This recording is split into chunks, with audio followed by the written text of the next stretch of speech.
viajé a Berlín del Este, pasé alambradas, controles militares, carros con espejos que por debajo del coche para ver qué es lo que pasaba, si sacábamos a alguien, bueno, todo esto. Y en el año 89 cae el famoso muro de Berlín. ¿Recuerdan el muro de Berlín? En el año 89, ¿no? He hablado muchas veces con Gorbachev, no estoy de acuerdo con Gorbachev en un montón de cosas, ¿no? Discutimos muchísimo. Pero cayó el mundo. Nosotros pensábamos que el mundo se iba a unificar, de que había la distribución, que los países ricos que invertían tantos en armas iban a distribuir eso para paliar el hambre del mundo. Hoy estamos capacitados para superar el hambre del mundo. Están las técnicas, está la capacidad de producción. Se puede superar el hambre del mundo, simplemente no se quiere. Esa es la diferencia. No hay voluntad política de hacerlo. Es esto. Como no hay voluntad política, en nuestros países, en muchas otras cosas. Pero la caída del muro de Berlín fue algo muy impactante. Estuve antes de la caída del muro de Berlín y después de la caída del muro de Berlín. Y en estas dos hojas que tengo aquí, hay un montón de muros en el mundo. Hay más de 32 muros en el mundo. Miren, no lo voy a leer todo porque esto, si no amanece aquí. Pero el muro de Ceuta y Melilla, que levantó el gobierno español.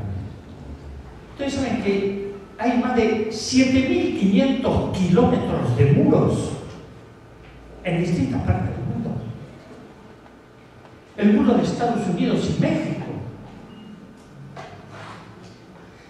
Es curioso, miren, dejan pasar la mercancía, pero no al ser humano. Es curioso, ¿no? El ser humano no tiene derecho a pasar, la mercancía sí. El muro de Río de Janeiro, que lo están construyendo porque en el año 2016 son las Olimpiadas. Entonces hay que ocultar la pobreza. No hay que superar la pobreza, erradicarla. Miren ustedes, hay que ocultarla. Es otra cosa que tenemos que pensar. El muro de Cisjordania, el muro de Irlanda del Norte, el muro de Corea del Norte y Corea del Sur, el muro de Arabia Saudí, el muro del Sáhara Occidental, el muro de Bagdad, y así podríamos seguir el muro de Chipre, de Botsuana y de Zimbabue, de India y Pakistán. Son increíbles, ¿no? Por ejemplo, el muro de India y Pakistán tiene 2.800 kilómetros. Miren ustedes. El muro de India y Bangladesh, el muro de Irán y Pakistán, de Irak y Uruguay, de Uzbekistán, de Tailandia y Malasia, el muro de Brunei, el muro de Egipto y Gaza. Le estoy apenas mencionando algunos muros que dividen los pueblos, que separan a los pueblos, que no se pueden reencontrar en las mismas familias divididas. Pero ustedes saben, hay un muro dificilísimo de derribar, el más duro de todos, es el que tenemos nosotros en nuestra mente y en nuestros corazones. Esos muros tenemos que derribar para poder comunicarnos, entendernos, salir del individualismo y construir una sociedad más justa y más humana para todos y para todas. Esta es la diferencia. Estos muros que son muros físicos, están los muros psicológicos, están las diferencias tremendas, la discriminación por color, por problemas, por diferencias sexuales, por muchísimas otras cosas. No tenemos la capacidad del diálogo, del entendimiento para resolver los conflictos entre todos y poder convivir. Y aquí viene la otra pregunta, que es central, que tiene 3 palabritas que se llama paz. ¿Qué es la paz? ¿Por qué una cultura de paz? ¿Qué significa la paz? ¿Qué entendemos hoy por paz? Porque alguno dice la paz es la ausencia del conflicto. Los ejércitos dicen hacemos la guerra para conseguir la paz. Eso son mentiras, ¿no? Un gran místico, uno de mis grandes maestros espirituales, Tomás Marto, dice que ningún ejército es garante de la paz.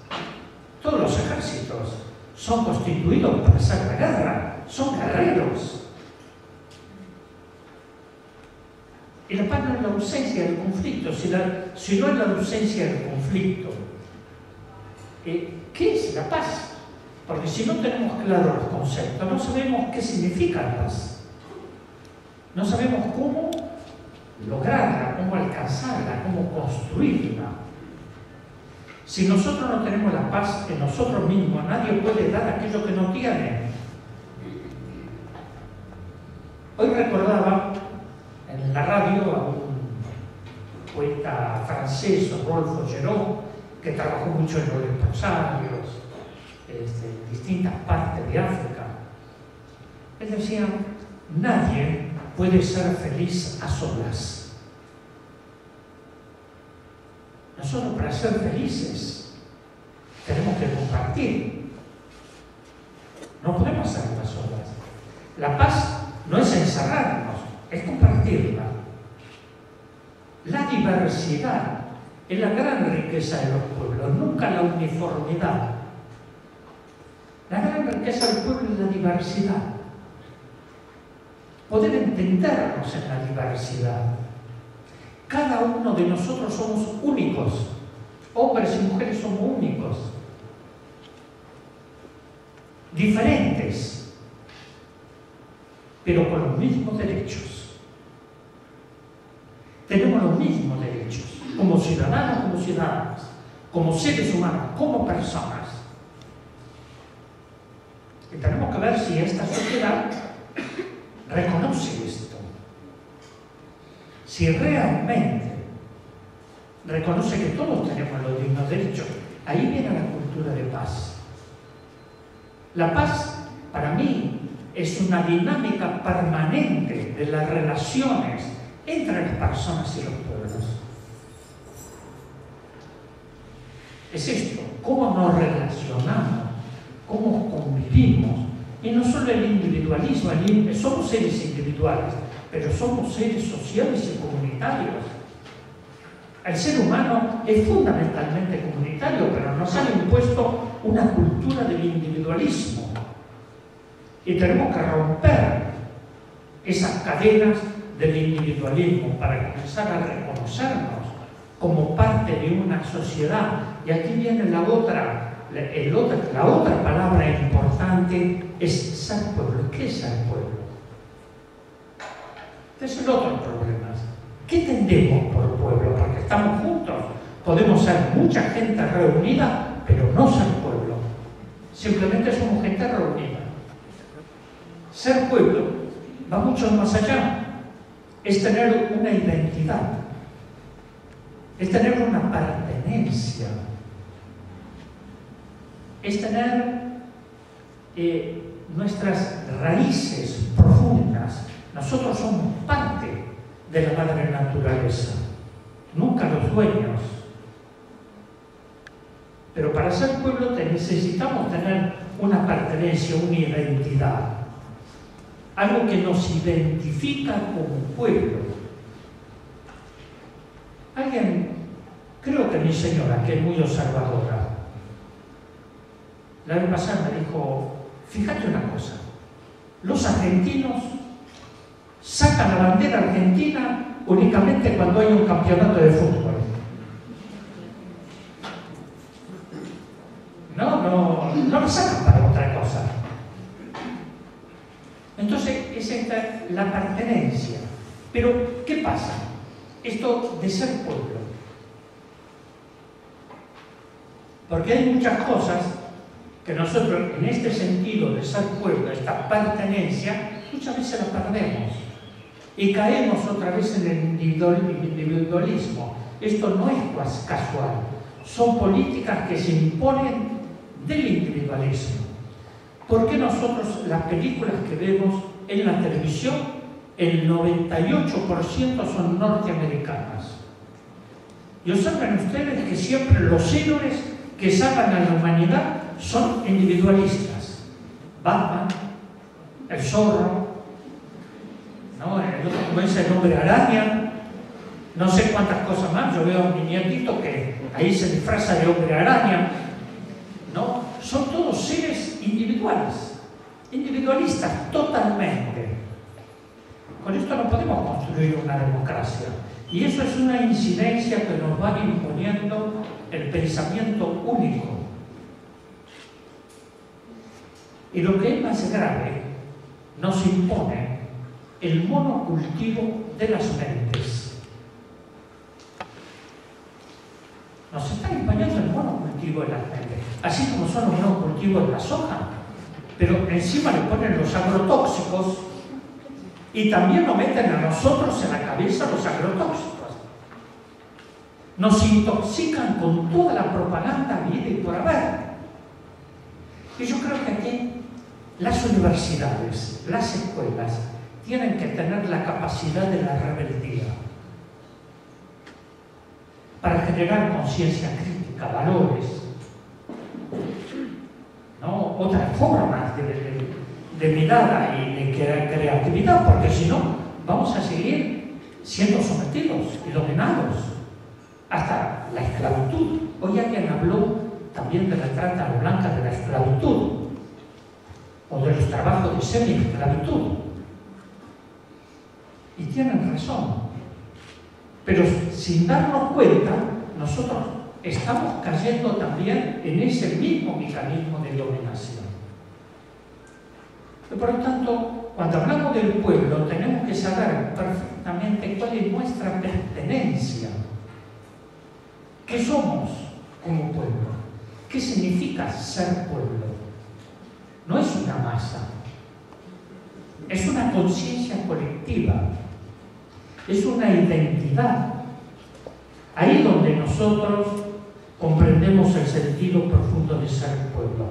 Pertenezco a este pueblo y amo eso. Lo amo profundamente. Porque soy parte de ellos. Yo no soy un ente individual separado que no tengo nada que ver. No. Y esto tiene que ver con la democracia. La democracia no es poner el voto en una urna y decir que vivimos en democracia. Eso es falso.